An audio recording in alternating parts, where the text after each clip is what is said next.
ഒരു കോച്ച് എന്ന അതാണ്ട് ഇങ്ങനെ ആയിരിക്കണം. ഏകദേശം ഈസ്റ്റ് ബംഗാൾ എഫ്സിയുടെ പരിശീലകനായിട്ടുള്ള ഓസ്കാർ ബ്രിസോണിനെ കുറിച്ച് ആരാധകർക്കും ഇന്ത്യൻ ഫുട്ബോൾ നിരീക്ഷകർക്കും എല്ലാം പറയാനുള്ളതാണ്.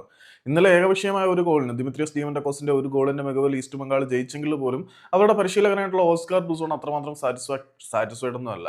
പുള്ളിയെ മോഹൻ ബഗാൻ സൂപ്പർ ജയൻസിന്റെ കില്ലർ എന്നായിരുന്നു വിളിച്ചുകൊണ്ടിരുന്നത്. കാരണം പുള്ളി ബംഗ്ലാദേശ് ക്ലബ്ബുകളുടെ പരിശീലകനായിരിക്കുന്ന സമയത്തൊക്കെ സ്കോഡ് ദുർബലമാണെങ്കിലും ആ ഒരു സ്കോഡിനെ വെച്ചുകൊണ്ട് മോഹൻ ബഗാനെ അടിക്കാൻ കഴിഞ്ഞിട്ടുണ്ടായിരുന്നു. അതുകൊണ്ട് തന്നെ ബിഗ് മാച്ചസിൽ ആളെ പുലിയാണ്. പക്ഷെ ഇന്നലെ ബിഗ് മാച്ച് എന്നൊന്നും പറയാൻ പറ്റില്ല. എന്നിരുന്നാൽ പോലും ഈസ്റ്റ് ബംഗാൾ എഫ് സി വിജയിച്ചിട്ടുണ്ടായിരുന്നു നോർത്ത് ഈസ്റ്റ് യുണൈറ്റഡിനെതിരെയുള്ള പോരാട്ടത്തിൽ. പുതിയവളപ്പിൽ വിഷ്ണു എന്ന മലയാളി താരത്തിന്റെ കിടിലൻ നട്മൊക്കെ നമ്മൾ കണ്ടു. അതിനെ തുടർന്നും ഒരു തർക്കവും കാര്യങ്ങളൊക്കെ ഉണ്ടായി.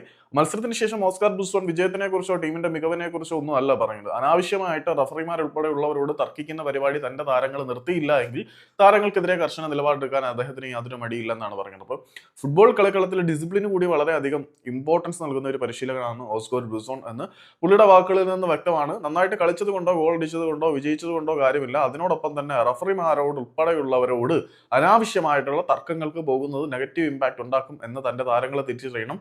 ഇല്ലെങ്കിൽ അവർക്കെതിരെ താൻ തന്നെ നടപടിയെടുക്കും എന്നാണ് പുള്ളി പറയുന്നത്.